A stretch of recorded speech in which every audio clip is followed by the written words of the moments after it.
Welcome to the YouTube channel Bookwise with Vishal. Today we're diving deep, really deep, into one of the absolute titans of mystery fiction. We are. We're talking about Agatha Christie's. Yeah. And Then There Were None, a book that honestly still gives me chills. Me too. And our mission today is a comprehensive exploration of this masterpiece. It's not just a whodunit, is it? It's this terrifying puzzle of guilt. Yeah. And some seriously twisted justice. Exactly. This is way more than just your standard locked room mystery. It's like a perfectly executed psychological experiment on paper. Our source material here, this novel from 1939, it just shattered the rules of detective fiction at the time. It really did. It's this intricate puzzle about guilt, about consequence, and the structure is just so tight it almost feels mathematical, you know? Yeah, mathematical is a good word. And that structure immediately throws up this core paradox that we really need to unpack. You've got 10 people, right? Mm-hmm. Each one guilty of something terrible in their past, something they managed to dodge the law on. They're all lured to this remote island. Soldier Island. Soldier Island, exactly. And the killer, well, the assumption is the killer has to be one of them, carrying out the sequence of, well, justice. Or vengeance, depending on how you look at it. Right. But here's the kicker. By the end of the book, none of them are left. Zero. None. So the question isn't just who did it, it's how on earth did the killer manage this flawless execution, ticking off everyone according to that creepy rhyme, including themselves, and leaving behind a crime scene that just completely baffles the police. That's the genius of it. And that's what we want to get into today. We need to move past just the plot summary and really unpack the mechanics, the psychology driving the killer, Justice Wargrave, and why this novel is still, the benchmark for impossible crimes. Okay, let's set the scene then. Where does this nightmare begin? It begins with isolation, absolute isolation. The stage is Soldier Island, this small, private chunk of rock off the Devon coast. Right, and Christie describes it as quite modern, even a bit luxurious for the time. It is, but that almost makes the remoteness worse, doesn't it? It's this little bubble of civilization completely cut off. And the atmosphere, well, it starts with curiosity, maybe a little excitement for some guests. Because they arrive and their hosts, this mysterious Mr. and Mrs. UN Owen, they're just not there. Exactly. And that name, UN Owen, unknown, it's the first big clue, isn't it? It's sort of mocking little wink from the killer right from the start. That initial curiosity, though, it's designed to very quickly turn into serious unease. And the invitations themselves show just how meticulous this killer is. You can't just get 10 random strangers to a remote island easily. No way. The killer had to find the perfect bait for each one. These invitations were tailored, weren't they? Totally tailored. You take Vera Claythorne, the former governess. She's trying to rebuild her life, escape her past. She gets offered a job as a temporary secretary. It's respectable. It pays well. It gets her away. Perfect lure for her. Then you've got someone totally different, like Emily Brent. Very stern, religious woman. She gets an invitation, supposedly from an old acquaintance for, like, a proper, respectable holiday. It plays right into her sense of social standing. Her belief that she's morally upright, it assures her she belongs there. Which is, deeply ironic, given her past. Oh, absolutely. And then there are the ones drawn by money or maybe adventure. Yeah. Like Philip Lombard. Yeah, Lombard, the soldier of fortune type, he's promised a good chunk of cash for some unspecified task. Mm-hmm. He assumes it's probably dodgy, but he doesn't care as long as it pays. He even brings a gun, doesn't he? He does. And General MacArthur, he's older, weighed down by guilt from the war. He's just looking for a quiet place to retreat, maybe forget for a bit. So the killer did their homework. They found the right button to push for every single one of them. And the cast itself. Christie populates this island with these archetypes almost, who are all hiding something rotten underneath. Absolutely. Let's talk about Justice Lawrence Wargrave, the retired judge. He arrives all dignified, very deliberate, likes talking about his career, delivering just punishments.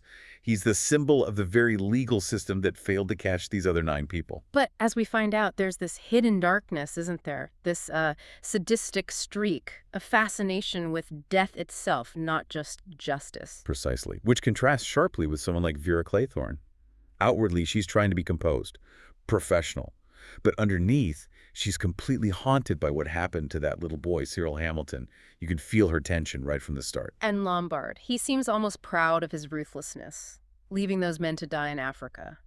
He just sees it as survival, self-preservation. Life is cheap to him. Very cheap. Then there's Dr. Armstrong, the successful London doctor. hiding his past alcoholism, the mistake on the operating table that killed a patient, Louisa Cleese. He's desperate to maintain his reputation. And Emily Brent, so rigidly righteous, yet responsible for her servant girl's suicide. And the Rogerses, the butler and housekeeper, who seem nervous from the get-go. We find out they neglected their previous employer until she died, hoping to inherit. So each one arrives carrying this secret burden, this Right. unpunished crime. And the island, well, it's designed to turn that burden into pure terror. And how does it do that? Through that rhyme. Ah, yes, the rhyme. 10 little soldier boys. It's everywhere, pinned up in every bedroom. And those little china figures on the dining table. 10 of them. It's incredibly creepy. It's not just decoration. It's like a visual contract. The Yep. killer is saying, here's the script for your deaths, before anyone's even been officially accused. It takes this innocent nursery rhyme and twists it into this cold, methodical countdown to extinction. And they see it happening figure by figure. The countdown begins almost immediately after that first dinner. Everything seems superficially polite, then boom. The gramophone moment. Yes. Mr. Rogers, just following orders, puts on a record, and suddenly this voice fills the room. Cold, clear, sort of judicial. The voice of UN Owen. And it just lays it all out. Accuses every single person there, by name, of a specific crime they got away with. And the range of crimes is fascinating, isn't it? It's not just straightforward murder. No, not at all. Wargrave himself is accused of sending Edward Seaton, possibly an innocent man, to be hanged. Not necessarily because Wargrave knew Seaton was innocent, but because Wargrave had this personal conviction he should hang. It hints at his bias right away. Right. Then you have crimes of, like, lethal neglect. The Rogerses letting their employer die by withholding her medication. The law would probably never touch that. Exactly. And contrast that with Anthony Marston. Killed 2 kids speeding, showed absolutely zero remorse, just called it bad luck. Chilling lack of empathy. So the voice finishes, silence falls, and then the penny drops. UN Owen, unknown. The killer is one of them. And bam, no time to even absorb it. Death number 1 happens. Anthony Marston. He was reckless, careless with life. So his death is swift, almost dismissive. Takes a drink, chokes, gone. Cyanide in the whiskey. One choked his little self.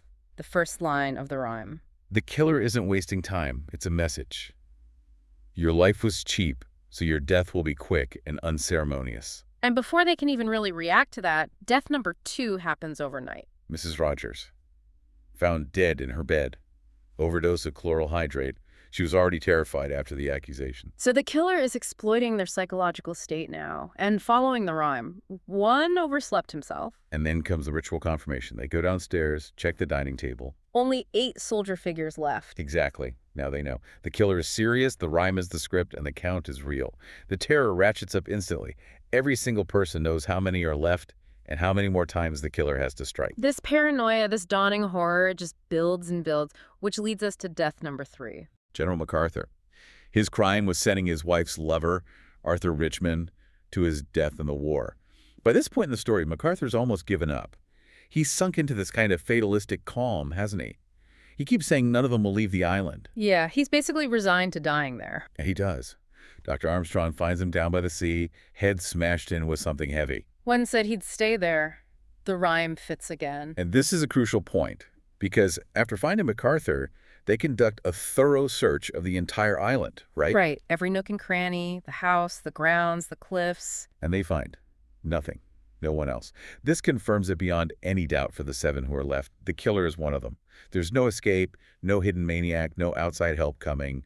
They are trapped with a murderer. The fear must be suffocating at this point. And it shifts again, doesn't it? After the 4th murder, it goes from paranoia to just raw defensive terror. Yes. Mr. Rogers, the butler. He's out chopping wood for the fire first thing in the morning. And he's found with an axe in the back of his head. Brutal. One chopped himself in halves. The much messier, more violent death than the poisons. The killer is changing tactics, keeping them off balance. But the bigger impact is on the group dynamics. They start to crack. And who do they turn to? They turn to Wargrave. He seems like the only one keeping his head, the voice of logic, the judge. Which is just, well... But hang on. Thinking about Wargrave's supposed justice. Roger's crime was neglect, right? Terrible. But maybe not on the same scale as Lombard leaving 21 men to die, or Bloor framing an innocent man. Why kill Rogers relatively early? Does the punishment fit the crime in Wargrave's eyes? That's a really sharp point. Yeah. And I think it shows Wargrave isn't aiming for some objective, morally weighted justice. He's aiming for poetic justice dictated by the rhyme. The sequence seems driven more by opportunity, by who fits the next line of the verse, rather than the severity of their past crime. So it's more about the performance, the theater of it all. I think so. He needs the structure of the rhyme for his masterpiece. But his legal background lets him frame it all as moral reckoning, which masks the, frankly, sadistic pleasure he's taking in it. Rogers was just an available pawn to keep the momentum going, to fuel the panic. And that panic definitely spikes with death number 5. Emily Brent. Yeah, Miss Brent, so rigidly convinced of her own righteousness, even though she drove her young, pregnant servant, Beatrice Taylor, to suicide. She refuses to see any fault in herself. Which makes her isolated, even among the guilty. And her death is staged, so, theatrically. She's found sitting alone, seemingly in a trance, maybe hallucinating about Beatrice, and she's been injected with potassium cyanide. But the staging. Yes, the staging is key. A dead bumblebee is found near her, deliberately placed. A bumblebee stung one. It's so cold, so calculated, the killer isn't just murdering. They're creating these little macabre tableaus. Exactly. Maximizing the psychological impact. So 5 down, 5 to go, and now Wargrave makes his big move. He steps up, takes charge, almost like he's leading the official investigation right there on the island. It's the ultimate piece of misdirection. He's calm, logical. He declares the killer must be a madman, someone with a perverted sense of justice. He gives them a theory, an explanation they desperately want to believe. While all along, he's setting up his own exit. The theatrical arrogance is just breathtaking. By labeling the killer a madman seeking retribution, he primes them. When he appears to be murdered, they won't suspect him anymore. They'll look among the remaining sane people. He effectively removes himself from the suspect list without ever leaving the island. And then comes the big scene. Death number 6, Justice Wargrave himself. The storm is raging outside, the lights go out conveniently. Of course they do. When they come back on, Wargrave is slumped in his armchair, apparently shot through the head. But the staging again. Oh, the staging is everything. He's draped in a red curtain, like a judge's robe, and on his head is this ridiculous wig made of gray knitting wool. One got in chancery. It's so grotesque. The judge, the symbol of law, murdered while seemingly in the act of judgment. It shatters whatever fragile order was left. Absolute chaos erupts among the last 4. Vera, Lombard, Armstrong, and Bloor. They are terrified, utterly paranoid. Wargrave was the most likely suspect in many ways, and now he's dead. The killer must be one of them, but who? Wargrave has perfectly vanished from suspicion. That wig, it's like a final mockery of the justice system he claimed to serve while carrying out his own brutal version. It is, and it works perfectly. Wargrave's death throws everything into pandemonium, and then before dawn, Dr. Armstrong disappears. Just vanishes. Empty bed. So the remaining 3, Vera, Lombard, Bloor, they're left thinking, well, either Armstrong is the killer and he's gone into hiding, or he's become victim number 7 and the killer hit his body. Suspicion immediately falls on Armstrong as the madman. Right. So they're searching the island again in the rain now, completely mistrustful of each other. No one dares go anywhere alone. And then, Death 7, William Bloor. His crime was perjury, framing an innocent man, Landor, who died in prison because of it. How did he go? He steps outside the house for a moment and crash. A heavy marble clock shaped like a bear falls from an upper window and crushes his skull. A big bear-hugged one. That's grimly literal. It is. And the fact it's dropped from above is another subtle clue, isn't it? Suggests the killer had access to the upper floors, maybe a hiding place. Which fits with Wargrave's later confession about the secret pantry. Okay, so Bloor's gone. What about the missing doctor? The mystery is solved shortly after. Death 8. Dr. Armstrong. His body washes up on the shore, drowned. So he wasn't the killer hiding. He was murdered. Exactly. He was the red herring. Wargrave lured him out, pushed him into the sea, fulfilling that line of the rhyme. A red herring swallowed one. And the timing was perfect. His body only appearing after Bloor was dead. Wow. The manipulation is just relentless. So they were hunting the wrong man all along. The killer they thought was dead is still out there, unseen. And now only 2 remain. Vera and Lombard. Stranded, exhausted, terrified, and utterly alone with each other. Vera especially seems close to breaking point by now.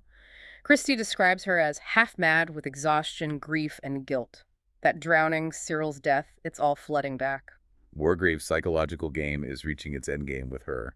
The sea, the isolation, the rhyme ticking down. She's primed for self-destruction. They're on the beach, aren't they? Just staring at each other, both convinced the other must be the killer. Lombard's still pragmatic, maybe, thinking survival. But Vera sees only menace. She's convinced Lombard, the ruthless venturer with the gun, has to be UN Owen. which leads to Death 9, Philip Lombard. She sees his revolver, the one Wargrave had actually stolen earlier, and presumably planted back where she could find it. Oh, clever. In this desperate, almost instinctive moment, she grabs it and shoots him, straight through the heart. One gut frizzled up. She kills him, essentially in self-defense from her perspective. A necessary act for her immediate survival, yes, but tragically ironic because killing Lombard seals her own fate. Now she is truly, utterly alone.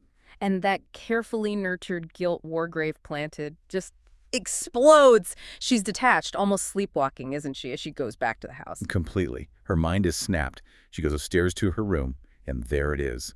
The final chilling trap. The noose? A noose hanging ready from a hook in the ceiling with a chair positioned right underneath it. This is Wargrave's psychological checkmate. He doesn't need to lift a finger against her physically. He just needs to push her conscience. Exactly. And in her delirium, she imagines Hugo, her lost love, wanting her to do it. It's the culmination of all the guilt and fear. Death 10. Vera Claythorne hangs herself. He went and hanged himself, and then there were none. The rhyme is complete. Annihilation achieved. And when the police finally get to the island, once the storm breaks and a boat can reach it, they find chaos. 10 bodies, an impossible crime scene. Right. This is the puzzle that makes the book legendary. All the doors and windows locked from the inside. No sign of anyone else having been there. No way off the island. And crucially, how could the last person have died? That's the crux of it. They find Wargrave, staged like a judge, apparently shot much earlier. They find Vera hanged, but the chair she kicked away is neatly placed back against the wall.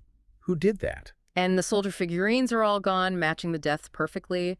The police can piece together the sequence, they can see it follows the rhyme, but they can't figure out the agency, who performed the final actions. They deduce that maybe Vera and Lombard killed the others, then Vera killed Lombard, but then who killed Vera and tidied the chair?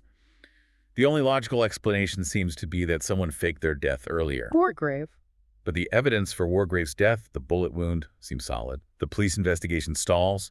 It becomes the infamous Soldier Island murders, officially unsolved. UN Owen remains unknown. The perfect crime, insoluble by conventional means. Until months later, a fishing boat nets a bottle. Inside, a manuscript, a confession. From Justice Lawrence Wargrave. The whole truth. And it's not a confession born of remorse, is it? It's pure triumph. It reads like a legal document in its precision, but it's dripping with the cold satisfaction of an artist unveiling his masterpiece. His motive. It's chilling. Not justice as we know it, but this deep-seated, lifelong, sadistic delight in seeing or causing the destruction of the guilty. He reveals he was terminally ill, so he decided to stage one final great case, an act of ultimate judgment, executed with what he saw as perfect fairness or maybe perfect theater. He'd always wanted to commit a murder that was both spectacular and utterly baffling.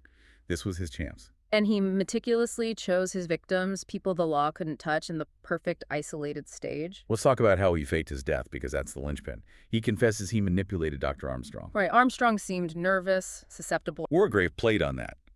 He convinced Armstrong they needed to team up, to fake Wargrave's death, to flesh out the real killer. Armstrong, wanting to be the hero, wanting to solve it, went along with it. Helped stage the scene with the robe, the will wig, maybe some fake blood. Exactly. Armstrong examined him, declared him dead to the others, then Wargrave slipped away and hid. In a secret pantry, apparently. Waiting in the dark while the others tore each other apart with suspicion. And once he was dead and hidden, he could emerge to pick off the rest. Precisely. He lured Armstrong out to the cliffs, probably pretending they needed to discuss their plan. Armstrong was the perfect red herring, guilty himself, then betrayed by the ally he trusted. Wargrave just pushed him into the sea. Simple, brutal, and fit the rhyme perfectly. And then his own death, the final piece of the puzzle to make it impossible. The technical brilliance here is astounding. After Bloor was dead, after he watched Vera hang herself, the ultimate hands-off murder, he went back inside. Tidied up the chair under Vera's noose, making it look like someone else was there after her death. Yes. Removed the last soldier figure. Then he went to the drawing room, where his body had been found earlier. He needed to die in a way that matched the fake death, but also looked impossible as a suicide. How did he manage the gun? He describes this contraption. He tied elastic to the revolver, looped it over the door handle, attached a string to the trigger, propped himself up, aimed at his forehead where the fake mark was, pulled the string, bang! Okay. As his body fell, the elastic pulled the gun, making it recoil and fly across the room, away from the body. Leaving no fingerprints and making it look like he was shot from a distance, making suicide seem impossible given where the gun landed. Exactly. His final act ensured the paradox. The police find a scene where the killer must be among the victims, but the final death defies explanation. Perfect order, perfect crime, perfectly insoluble. Until the confession surfaces, of course. The whole structure is just mind-blowing. Christie didn't just bend the rules of detective fiction, she broke them. No detective to solve it, no innocent survivor to root for. The solution comes from the killer himself, bragging about it. It's perfectly symmetrical, isn't it? The island becomes this closed system, this laboratory of guilt. The rhyme, the disappearing figures, it's like watching a dark, inevitable countdown clock. The architecture of annihilation. And that structure is what allowed Wargrave to weaponize guilt so effectively. Thinking about Vera again, her breakdown wasn't just caused by the events, it was orchestrated. Absolutely. The island itself became a psychological weapon. The sea, reminding her of Cyril, the storm, the deaths. Wargrave just amplified her existing conscience. That noose wasn't an order. It was a suggestion aimed right at her deepest vulnerability. A murder by manipulation. It really forces you to think about Wargrave himself. This man kills supposedly out of devotion to justice, but it's driven by this dark, sadistic pleasure. Law and murder become the same thing for him, tools for judgment. And by making himself the final victim, he achieves this kind of nihilistic closure. He's not interested in making society better or finding redemption. He's interested in proving his own intellectual and moral superiority by creating a crime literally beyond human understanding. He wipes out justice by perfecting his own version of it. You know, thinking about who he chose. The judge, the doctor, the governess, the butler, the adventurer. It's like a cross-section of society at the time. It is. And the common factor is they all slip through the cracks of the official legal system, through privilege or luck or just the limitations of the law. So is Wargrave's whole project a critique of that system? A statement that if the courts fail, only something this extreme can provide true accountability? You could definitely read it that way. The island is his courtroom, where social standing means nothing, only the sin counts. It forces you, the reader, to confront your own ideas about justice. Is there a grim satisfaction in seeing these unpunished crimes finally meet a consequence, even if it's through murder? It's uncomfortable. It really is, because ultimately the story is also about human weakness, isn't it? Marston's vanity, the Rogerses' greed and cowardice, Brent's self-righteousness. Wargrave uses every flaw, every fear to make his plan work.